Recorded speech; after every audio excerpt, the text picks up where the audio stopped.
চোর ডাকাতের ভয়ে মানুষ বাড়িতে নগদ টাকা কিংবা স্বর্ণালংকার রাখার সাহস পায় না। নিরাপদ ভেবেই ব্যাংকে টাকা জমায় কিংবা লকারে স্বর্ণালংকার গচ্ছিত রাখে নিশ্চিন্তে। কিন্তু সেখান থেকেও যদি খোয়া যায় সবকিছু, তবে মানুষ যাবে কোথায়? ইসলামী ব্যাংকের একটি শাখা থেকে $1.25 কোটি টাকা নিয়ে উধাও হয়েছেন কেশিয়ার। এমন খবরের রেশ কাটতে না কাটতেই এবার আরেক শাখার লকার থেকে বিপুল পরিমাণ সোনা গায়েব হয়ে গেল।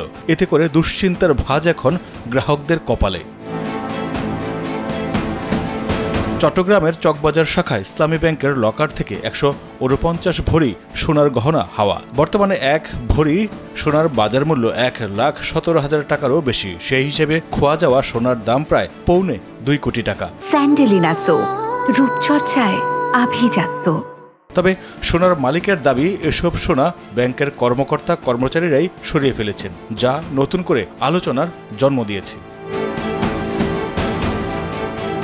বন্দরনগরী চট্টগ্রামের চকবাজার এলাকায় ইসলামী ব্যাংকে গেল 29 মে লকার খুলে চুরির বিষয়টি বুঝতে পারেন সোনার মালিক রোকেয়া বাড়ি। এরপর তিনি চকবাজার থানায় একটি সাধারণ ডায়েরি করতে গেলে বিষয়টি প্রকাশ্যে আসে। কিন্তু রহস্যজনক কারণে এখন পর্যন্ত সাধারণ ডায়েরি এন্ট্রি করেনি চকবাজার থানা। তাই আগামী 3 জুন চট্টগ্রাম আদালতে একটি মামলা করার প্রস্তুতি নিচ্ছেন ভুক্তভোগীরা। রোকেয়া বাড়ি নগরের চট্টেশ্বরী রোডের বিটিআই ভেবারলি হিলসের বাসিন্দা।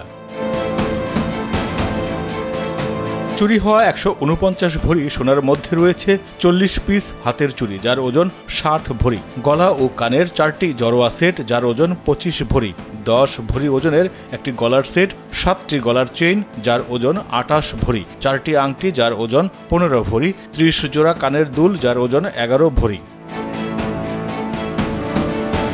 রোকেয়া বাড়ি বলেন, প্রায় 17 বছর ধরে চকবাজারের ইসলামী ব্যাংকের একটি লকার ব্যবহার করছেন তিনি। গত বুধবার কিছু সোনা আনতে গিয়ে দেখেন সব হাওয়া, লকার খালি। লকারের এই দশা দেখে মাথায় আকাশ ভেঙে পড়ে তার ধারণা ব্যাংকের লোকজনই এই ঘটনায় জড়িত।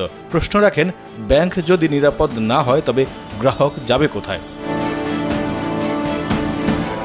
এই বিষয়ে জানতে চাইলে ইসলামী ব্যাংকের চকবাজার শাখার ম্যানেজার শফিকুল মাওলা ফোনে কথা বলতে রাজি হয়নি।